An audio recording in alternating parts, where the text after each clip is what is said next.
Good morning, everyone. Thank you for joining our December 2022 OC HMIS user meeting. Please enter your agency name into the chat.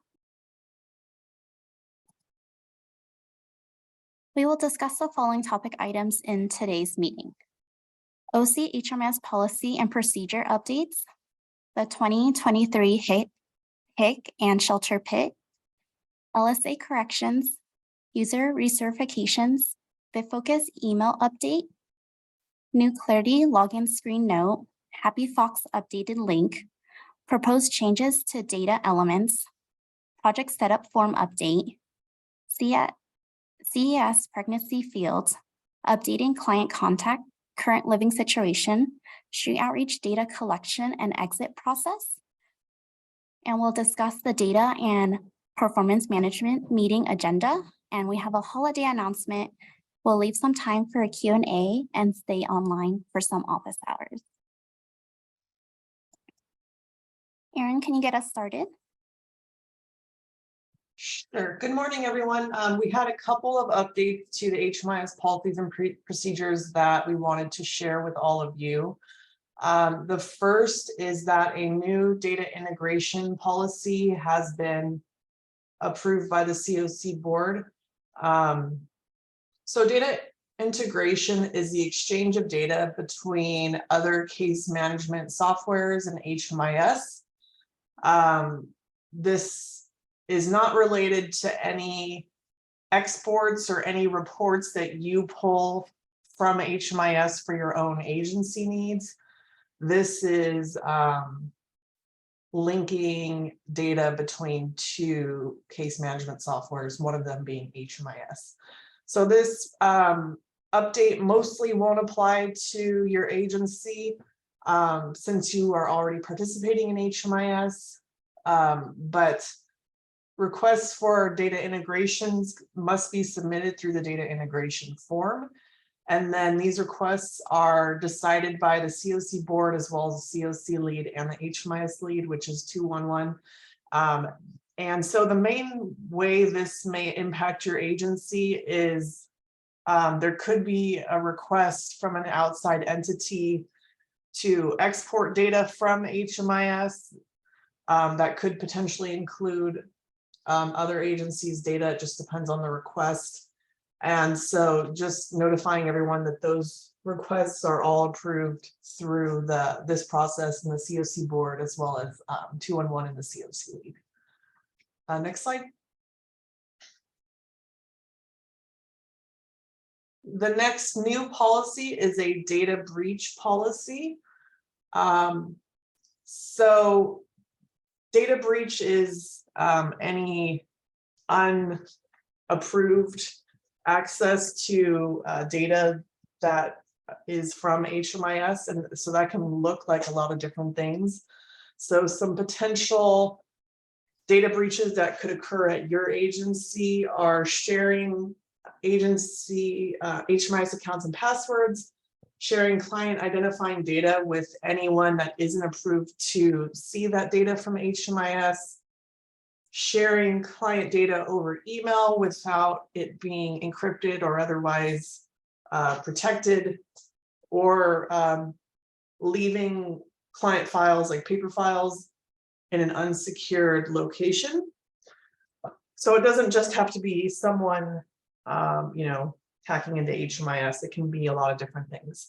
So if a suspected data breach were to occur at your agency, you would submit the data breach incident report.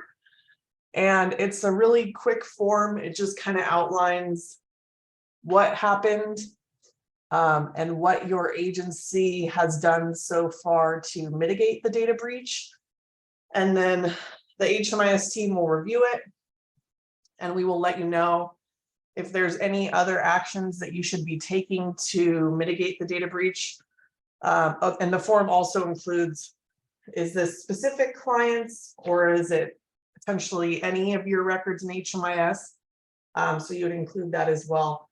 And so this is just a way for us to be aware of data breaches and help the agencies resolve them as they occur. We do report data breaches to the agency access working group, just so that they're aware and they can decide if any corrective action is needed or if the action that was already taken was sufficient. And in the meeting minutes, we will include a link to the HMIS policies and procedures document, which has been updated to include both of these policies. And so you can read the full policies for more information. And that's it for me. Thank you, Erin.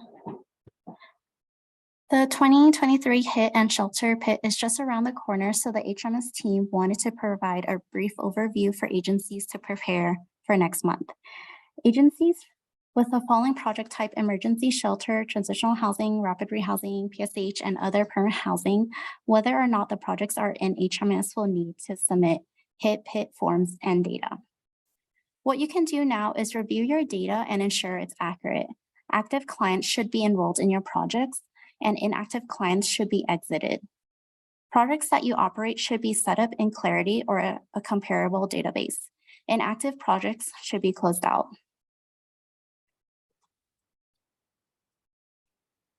This slide provides the 2023 hit and shelter pit reporting timeline. We will go more in depth and review this again in the training schedule for January 19th and in January's user meeting. The night of the count is January 23rd. Agencies will have until January 26th to complete data entry into HMIS or a comparable database. January 27th, the HMIS team will send out the HIC answer form and PIT draft data. This year, the form will look a little different. We worked with a HIT PIT focus group to create a more user-friendly form that will help streamline the reporting process. Each agency will receive a cognito form for each project type that is reported for the HIC. From January 27th to January 10th,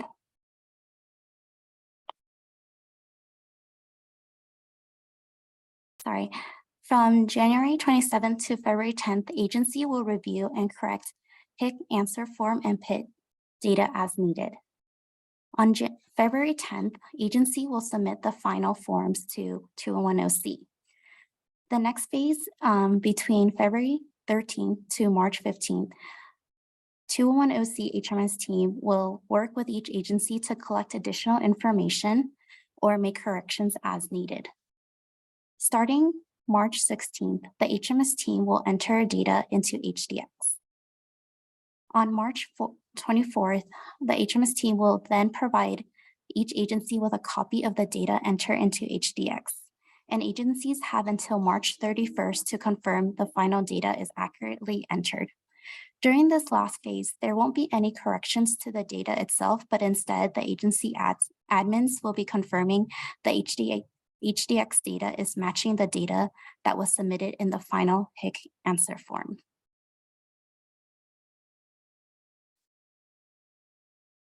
We also wanted to take this time to thank our HIT PIT focus group, the following agencies, for their time in participating and providing feedback to support streamlining the 2023 HIT PIT reporting process. If anyone from the HIT PIT focus group is participating in the user meeting, feel free to unmute yourself if you would like to provide any feedback. Good morning, everyone. Sarah McClellan here from Pathways of Hope. This focus group was tremendously valuable, in my opinion. I know with the spreadsheet that we had this past year, it was very confusing. And at least for us anyway, it was, we had a lot of questions when we were going through it. So I think everyone who has done that this year will be pleasantly surprised and appreciative of what the 2-in-1 team has created for next year in January. It's going to be a lot easier. It's going to be an HMIS form, and it's way user friendly. We kind of I think worked out many of the kinks. We had a lot of questions, myself in particular had a lot of questions and feedback around it, but it's extremely helpful, and it pre-populates information that you need, and it does not provide any information that you don't need based on your programs that you're submitting.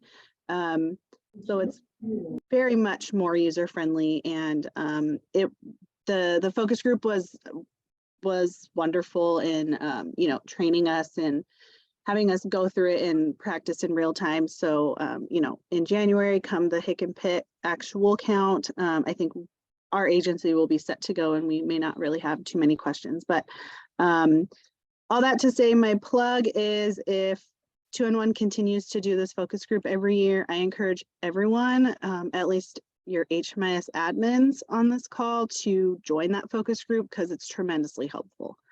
So thank you, 2-in-1 team, for doing that. It's been great.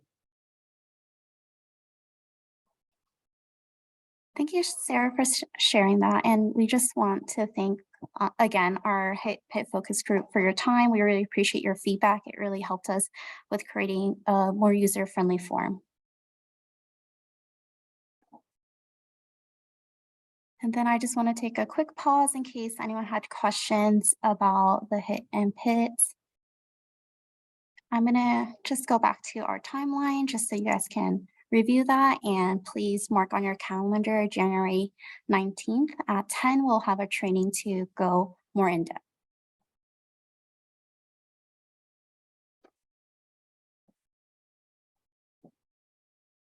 I don't see any questions right now, so I'll move forward.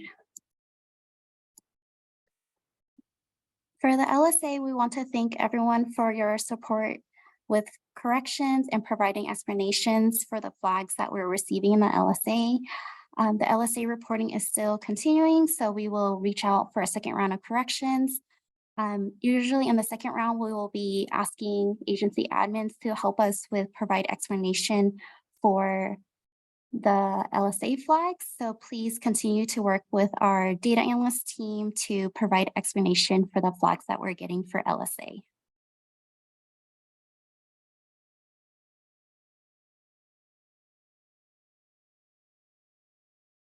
Elizabeth, we got a question in the chat. The question is there a list of shelter that are participating in the shelter pit? Erin, could you please report? Yes, so all emergency shelters in Orange County are going to be participating in the Hick and Sheltered Pit. So if you have an emergency shelter, you will be participating whether or not the project is in HMIS. If you are interested in seeing a list of who participated on the last Hick, we do have that posted on our website, and I can put the link in the chat.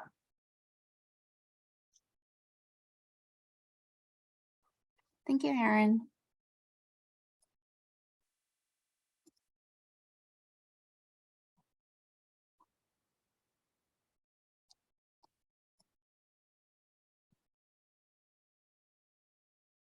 The HMS Part 2 certification is also just around the corner. So we wanted to let everyone know that you will need to complete the HMS Part 2 certification by January 1st. Users that do not complete the certification by the deadline will have their account locked until they complete the recertification to regain access. Agency admins will need to submit the recertification for each user. Users with read-only accounts or account created after June 1st are excluded from this requirement. So we will link the form and the information on the recertification in our meeting minutes. It is similar to last year in your doing the HMS Part 2 and then providing that information on the form for the HMS team to grade their recertification. Just a quick clarification. I think you said it's due January 1st, Elizabeth, but it's due January 31st. Sorry, thank you, Erin. Yes, January 31st.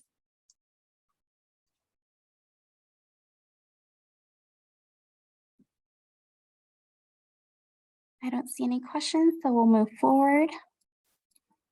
We just want to let everyone know that BitFocus updated their emails, so please make sure to work with your IT team to include the no reply at bitfocus.com as your safe sender list.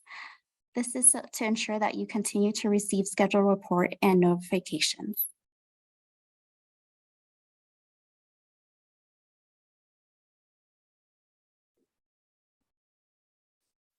Heather? Morning, everyone. A new message has been added to the Clarity login screen to provide assistance for users having login difficulties. The message appears in the gray bar at the right, which we have enlarged for you so you could see the text, but it provides the following helpful information: a reference to the troubleshooting logging into HMIS knowledge base article, a reminder to request assistance from your agency administrator, username and password guidelines, and the login attempt threshold before being locked out. We hope this will provide a useful troubleshooting tool. Access the KB link in the meeting minutes, which will be posted on our website. Thank you.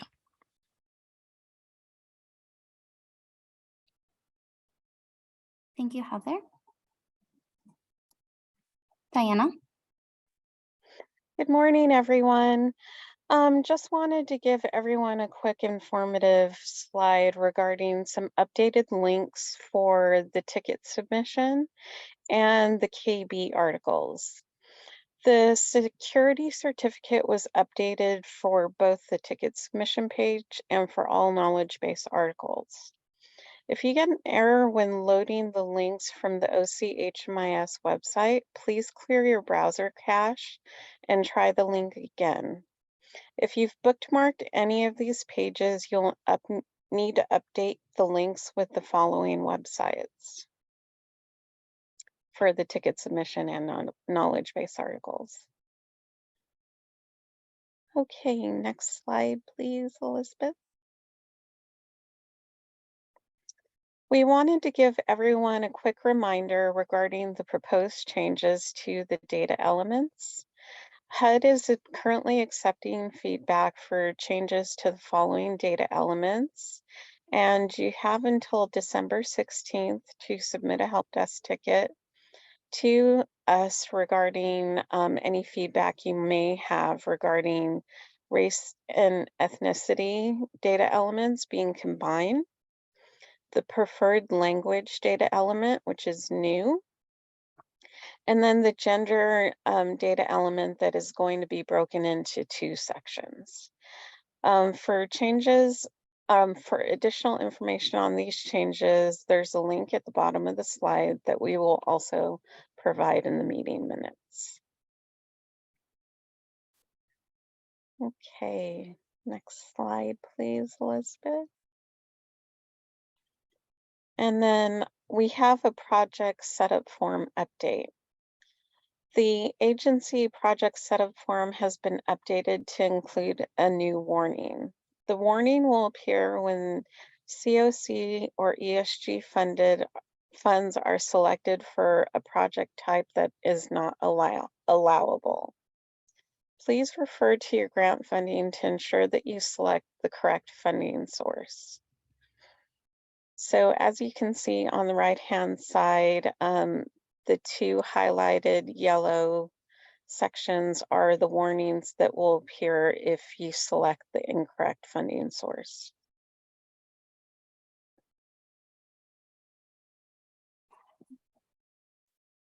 Okay, I think that's it for me. Thank you, Diana. I don't see any questions coming in, so we'll move forward. Armando?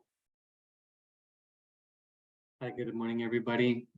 We wanted to follow up on a notice from the CES newsletter asking for agencies to please ensure that all participants that are on the community queue have updated and accurate contact information.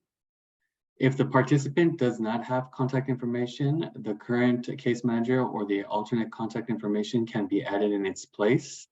And now I would like to provide a quick demonstration about how the client's contact information can be updated in HMIS. So I'm going to go ahead and share my screen now. And then what I have open here is the Clarity training site. Opening up one of the clients from our training. This is not real client information that we have up on the screen, but just a sample client. On the top, you will be able to find the tab for the contact information. And then you can click on the button here at the top to add a new contact. For the contact type, you'll be able to specify whether it's the client's contact information that you're entering, or if it's for an emergency contact, a case manager, or a secondary contact. The contact's email address can be added in this field, as well as up to 2 phone numbers. The active contact toggle button should be indicated if the client is currently active in HMIS, and then deactivated if they are not currently active. So in this example, we can put, just so everyone can see what this looks like.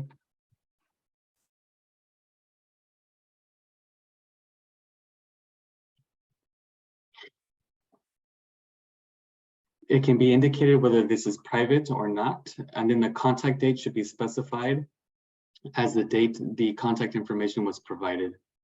If we save the changes, we can see how it looks under the contact tab. And then one thing to note is that if this is not a currently active contact that can be contacted, the toggle can be deselected. And in which case it won't appear when you select the contact tab. However, there will be a button that gives you the option to show the inactive contacts. And by clicking on that button, we'll be able to see that information come up here.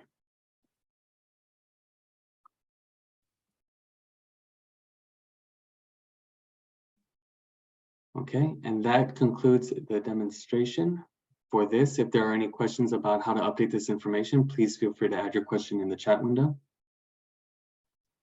I think, Carmen, you raised your hand. Feel free to unmute yourself or add your question to the chat.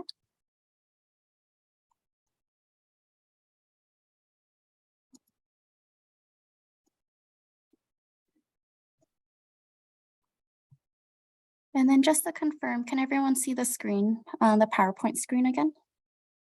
Yes, I can. Yes. Thank you. And then thank you everyone for confirming.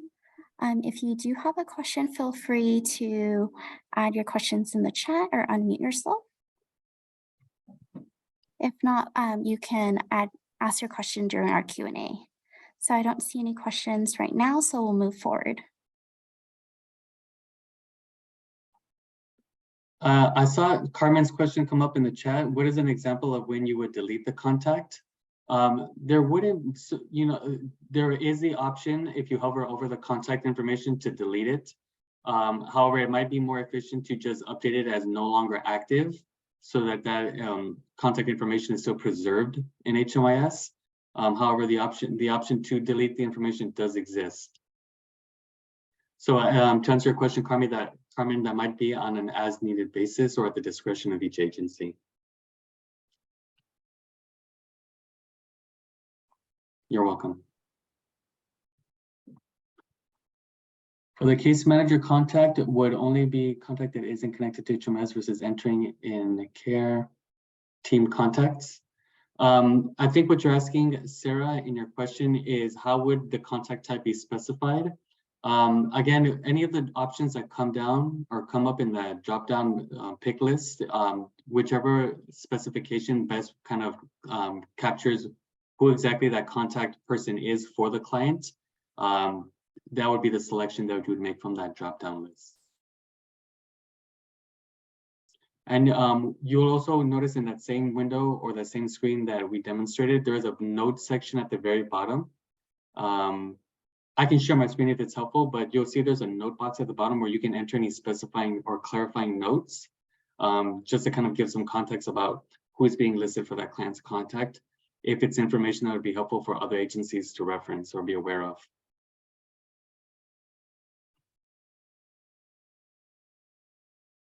And then just to add a final note, the reason that we want to make sure that HMIS users are aware of how to update and maintain this information under the contact tab is to ensure that matches that are made through CES are able to get contacted as swiftly as possible. And so as to prevent any delay from matching clients to any specific projects, or just overall to expedite the process and make it easier for agencies that are collaborating together with the same client to be able to reach out to them, either the client directly or their emergency contacts that will help us get in contact with that client and help them through the housing process. If you do run into any questions, as you're trying to update the contact information for any client in HMIS, you can feel free to submit a ticket to the help desk, and we'll be happy to jump in and provide any support or clarify any questions. Okay, thank you, Armando. So we'll move forward. The next slide is an update on the Family Coordinated Entry System pregnancy field. Due to a reporting issue, the pregnancy field on the FCES enrollment screen was replaced with a new pregnancy field, or new pregnancy question field. The migration of the pregnancy data to the new field on this enrollment screen for FCES has been completed, and the old data field that previously existed has been removed from the enrollment screen. And so the good news is that this data can now be included in lookup reports as needed by each agency trying to capture this information.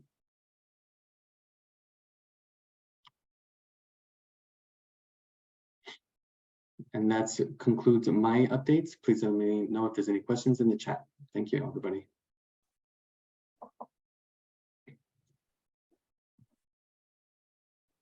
Thank you, Armando. I don't see any questions right now, so we'll move forward.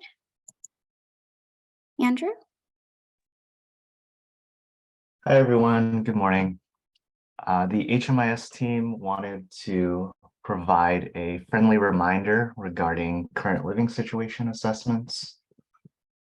So current living situation assessments are required for all head of households and adults being served by the following projects. So street outreach clients, night-by-night emergency shelter clients, anyone being served in a PATH-funded project, and then anyone participating in the coordinated entry system. And for context, we noticed that a handful of clients participating in coordinated entry were missing their CLS assessment. And we wanted to remind access points that the current living situation assessment is a required part of the enrollment process. And we also want to point out that for the first current living situation assessment, the information should match the info given on the enrollment page. So the assessment date should match the client's project start date. And we also have a KB article on CLS assessments that provides a step-by-step walkthrough on how to complete them, and that will be linked in the meeting minutes.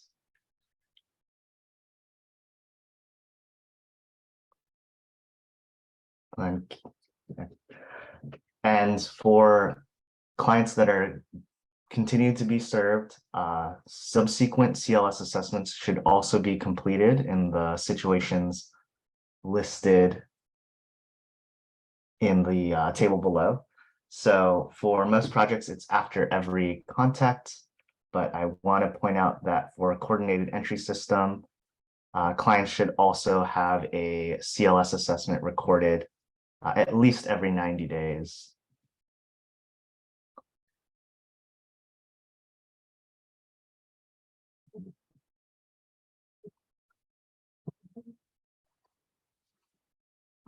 And Andrew, we have a question. Could you also talk about what to do when a participant's status changed from literal to at-risk or vice versa in coordinated entry?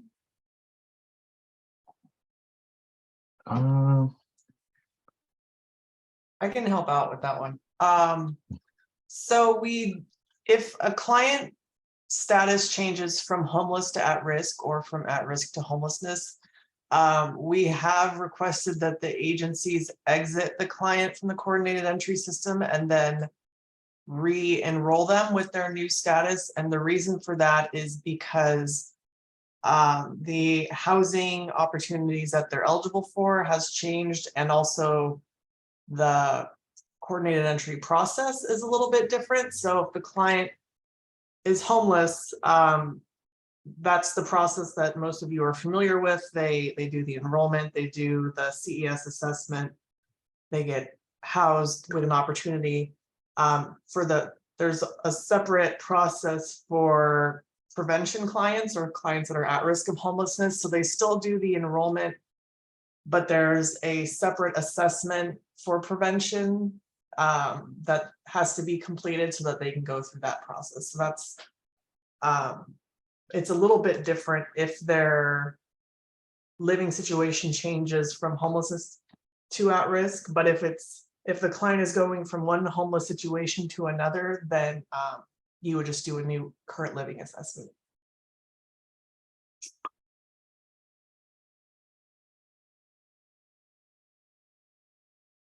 We also have another question that came in. What about long-term emergency shelters like Project Home Key?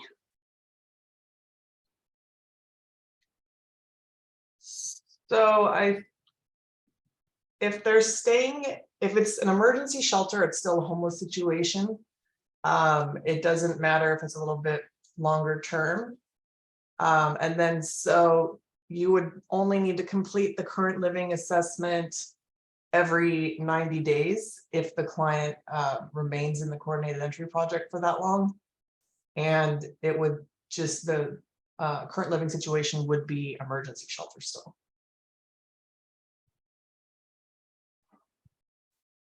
Thank you, Erin. And then we have one more question about the CLS. When the CLS assessment is completed, will this or should this automatically update the last activity date in order to keep a family/client active within HMIS? Yes, it will. Yes, and we also have a knowledge-based article about different CES events and case notes that will keep the client active. So we'll also share that in our meeting minutes. And then we have another question, do care coordination programs need to complete the current living situation assessment? So it's any agency that's participating in as an access point in the coordinated entry system needs to do the current living situation assessment, regardless of your funding source. Since you're participating in coordinated entry, it's a requirement you have to follow. And then it's also ESG funded street outreach projects or ESG funded night by night, which we don't have. And then PATH funded projects.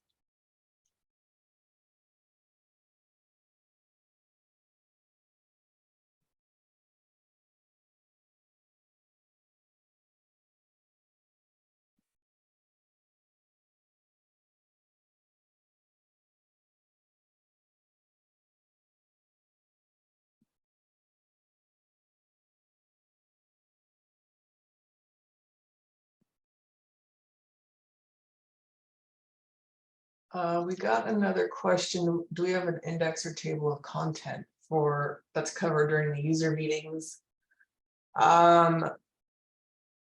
We don't really have an index like you're thinking, but there is a video in the current living situation knowledge base article that should have similar information to the user meeting. But right now we don't have a way to like search previous agendas from the user meeting, unfortunately.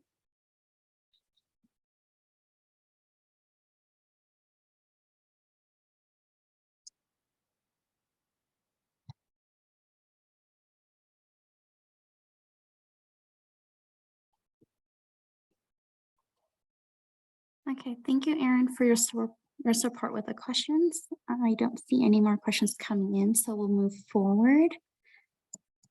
Just to give a little context, we had some questions about street outreach data collection and exit process, so we wanted to provide an overview of that. Linda? Okay, so some project types are more complex and they do require additional data collection instructions. So I wanted to go over some of the data collection process for street outreach. First, we have is client contact. Street outreach projects are expected to record every contact made with the client in HMIS through the current living situation. And a contact is defined as an interaction between a worker and a client designed to engage in the client's so in the client contact. So contacts include activities such as conversations between the street outreach worker and the clients about the client's well-being or need, and office visits to discuss their housing plan or referral to another community service. And a current living situation must be recorded anytime a client is met, including the date of engagement, a project start date should be recorded on the same day. Next, we have engagements. Most street outreach projects are expected to record the date of engagement with each client in HMIS. By HMIS data standards, an engagement day is a day on which an interactive client relationship results in a deliberate client assessment or a beginning of a case plan. The date of engagement should be entered into HMIS at the point that the client has been engaged by the outreach worker. This date may be on or after the project start date, but must be prior to the project exit date. If the client exits without becoming engaged, the date of engagement should be left blank. If the client was contacted on the date of engagement, the current living situation must be entered for that date.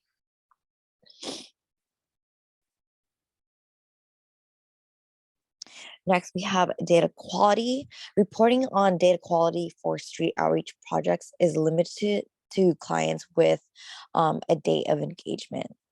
So it is very important that outreach workers record the date of engagement and also review all universal data elements and applicable program specific data elements for completeness and accuracy. So the date of engagement coincides with the requirements for HMIS data quality, and therefore all universal data elements should be entered into HMIS on or before the date of engagement.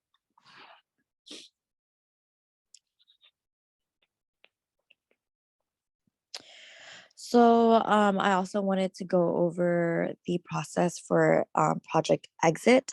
A project exit represents the end of a client's participation in a project.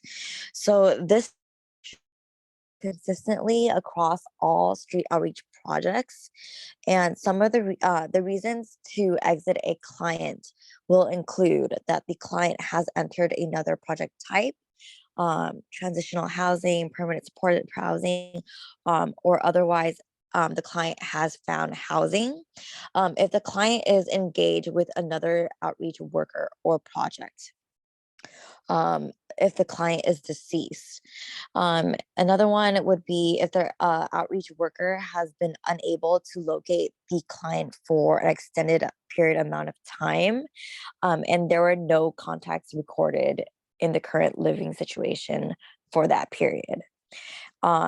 And the COC must be involved in the determination of the extended length of time and to which the project projects a solution is to be applied, which would be 90 days from the last contact for every street outreach project.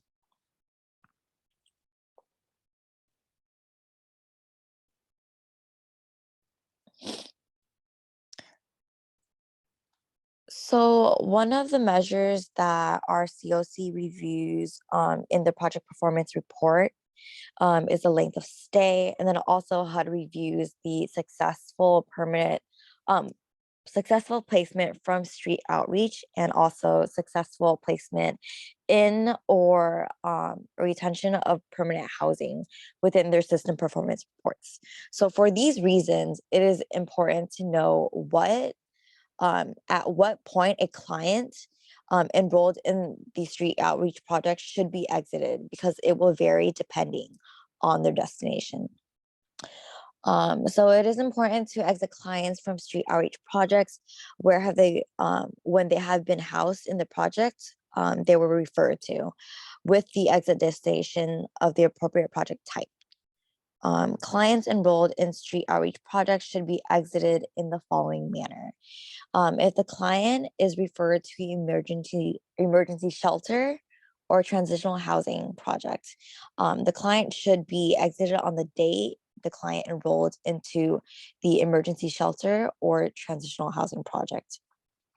If the client was referred to a rapid rehousing, permanent supportive housing, or other permanent housing project, the client should be exited from the street outreach project with an exit date of the client's housing move-in date that they were referred to. If the staff has not made any contact with the client within 60 days of the last contact date.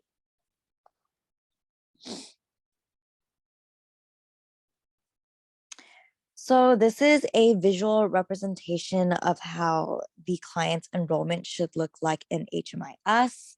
If the client is placed in an emergency shelter or transitional housing, there should be no overlap between the client's enrollment, street outreach enrollment, and their emergency shelter or transitional housing enrollment. However, if the client is placed in a rapid rehousing, permanent supportive housing, or other permanent housing project, there will likely be some overlap between the street outreach enrollment and the other enrollment, because clients are usually placed in a permanent housing unit on their first day enrolled into the permanent housing project. Thank you, Linda. We're just going to take a pause. We did have a question in the chat. The question is, for street outreach exit, would being matched to a rapid rehousing project require an exit from street outreach, or would this happen once the client is housed in rapid rehousing? And this slide does cover that topic, so we just wanted to bring that up. So the client would be exit once they are moved into the unit. So their exit date from street outreach would match the move-in date for the rapid rehousing project.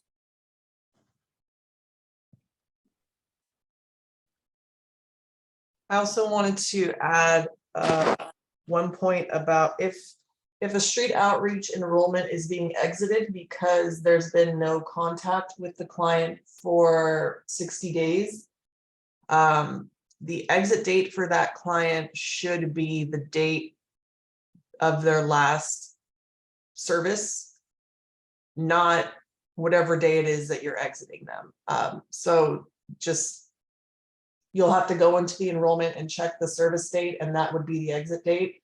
If the entry date was the last date that you talked to the client, and 60 days later, and you haven't been in touch with them, then the exit date would also match the entry date. So just adding that context as well.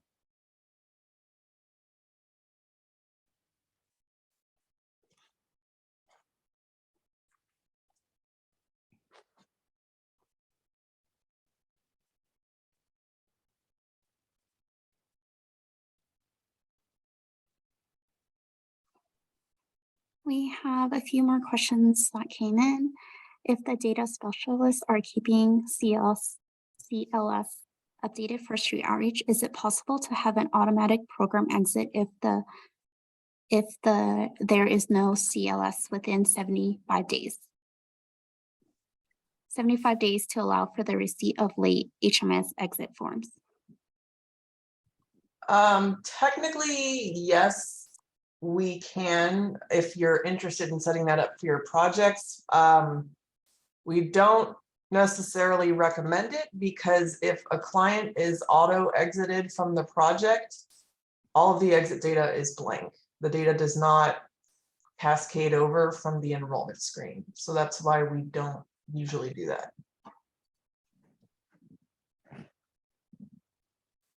We have a few more questions. Is that similar to coordinated entry projects regarding the exit date being the last contact date? Yes.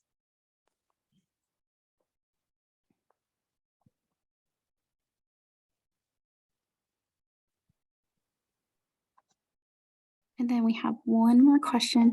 If the exit date is set to the last service date, does it matter that additional case notes might be completed after the exit date? I would be interested to hear more about how that's happening. You can, I think for some projects, we'd have to check the setup. I think you can add case notes after the exit date, but I would be interested in hearing why that's happening. Because if you're providing case notes, it sounds like you're still serving the clients and therefore the client shouldn't be exited. Sometimes our staff will case note conversations that we have about certain clients that have been MIA. You should be able to add case notes after the enrollment. If you, in those situations, if you can't, let us know and we can look into it for you. And just a reminder, the case notes screen should be used more, like the way Justin mentioned, for internal conversations. If you're tracking notes for like housing opportunities or anything related to them getting housed, those should be recorded under that housing notes service so that that can be shared with other agencies and help with the housing process.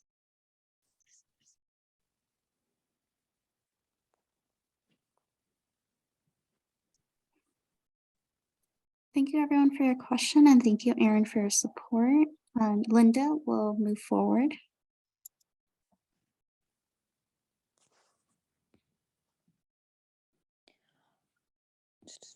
Okay, so why is street outreach exit process so important? Exiting a client correctly ensures that the work is being done by street outreach projects is reflected on the system performance report. So exiting clients to emergency shelters, transitional housing, or permanent housing is considered a successful placement for street outreach projects. So you can go ahead and reference this table for a list of all the destinations that are considered successful for street outreach projects. And then we will also link the HMIS data standards and also the KB article for your reference on the street outreach data collection process and exit process as well. Thank you.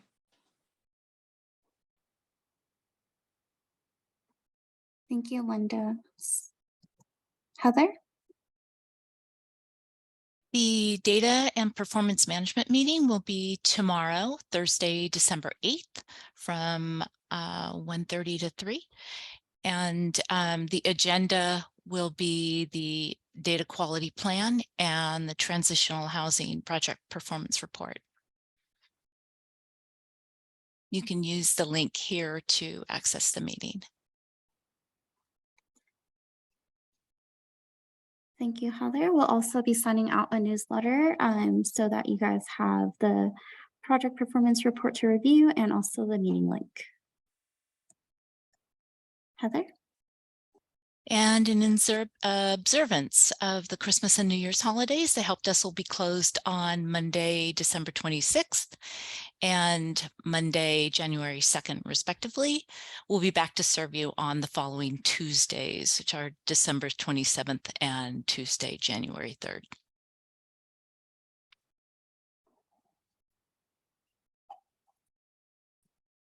Thank you, Heather. So we have a little bit of time for Q&A. For any agency that joined us a little bit later, please make sure to enter your agency name into the chat box for attendance.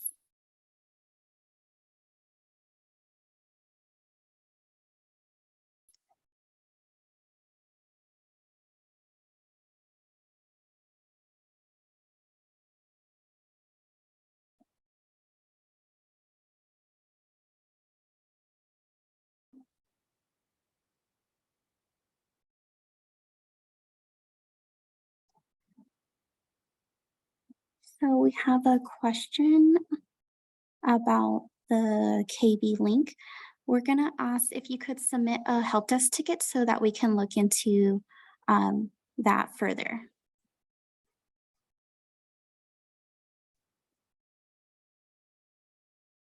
There was also a second part to her question about the current living situation assessment, updating the last activity date for some clients, but not all. I would say also enter a separate ticket about that with a couple of client IDs so we can check out that issue.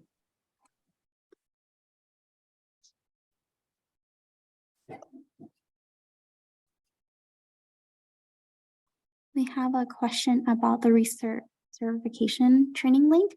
So the form is active on our site.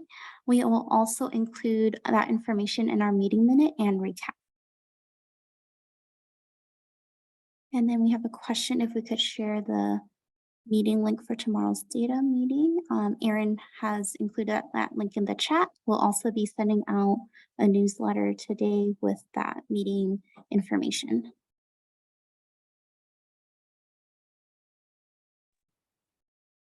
Hi, Caitlin from CityNet. I had a quick question about the current living situation report. When I pull it from Looker, I've noticed that when a client has more than one person assigned to them, the Looker report will duplicate the CLS in the report to show that there's like two case managers assigned to them. Is there a way to work around that by any chance so it doesn't duplicate in the report, or is that just how the report is run? So in Looker, I think what the field that you're including is the assigned staff field. And so the assigned staff field, yes, there can be multiple staff assigned to an enrollment. And the way that Looker works is that there's a row for each unique set of circumstances in whatever data you're pulling. And because the assigned staff is different, it's duplicating the rows. So so just remove that. So there's two options. One is you can create a custom, you should be able to create a custom measure for the assigned staff field that will list all of them in one field, and there'll be like commas between each one. The other option is, and this may not do exactly what you want, but there is a separate field for the user that created the assessment, and that will only be one staff person, and it's just whoever did the data entry. So right. those are kind of the options, or remove the field. That's the third. Okay, thank you, Erin. Sure.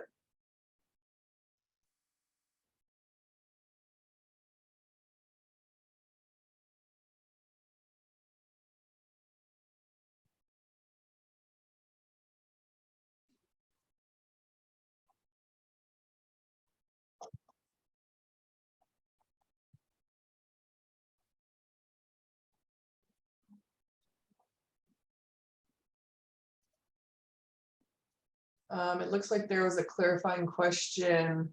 If we started as an HMIS user after June, we don't need to complete the certification. Yes, so if you're a new HMIS user that started June 1st or later, you don't need to do the certification this year.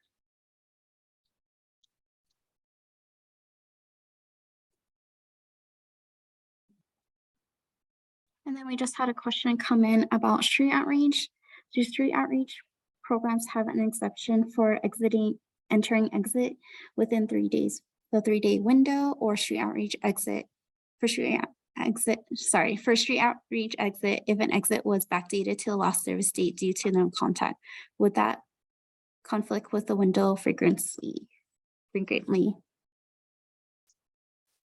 So the data timeliness goal is for exits to occur within 3 days. And so that's true when you have the exit information. So if you collect exit information from a client, you should be entering that in the HMIS within 3 days.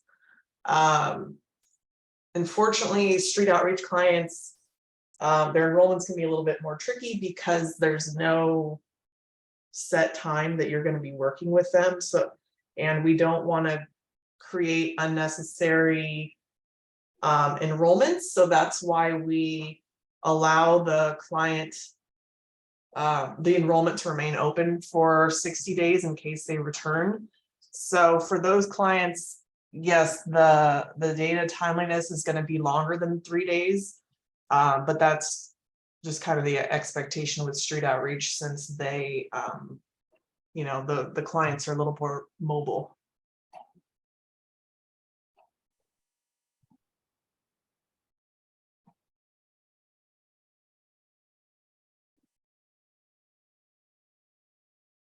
We have a question. Can we pull the staff roster listing when testing was completed? So Sarah, it would be when the account was created. So I believe our active user report should include the date the user account was created. So any user account that was created before June 1st will need to complete the HMIS Part 2 recertification.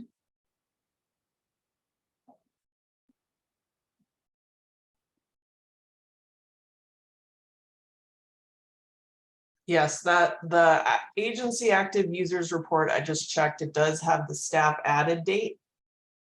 So any staff added before June 1st, 2022.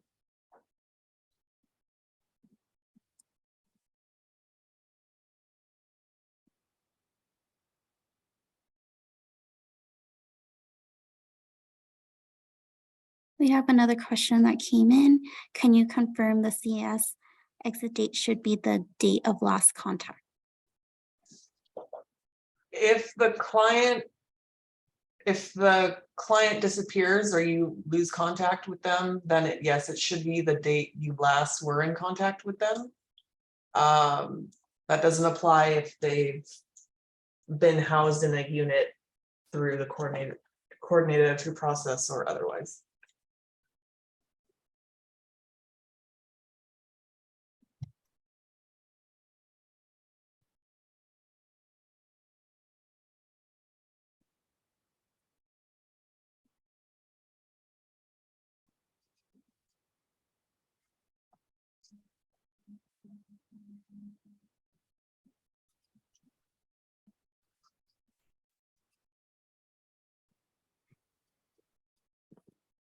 I don't see any more questions coming in. Thank you everyone for your question and participating in our user meeting. Our next user meeting will be January 4th.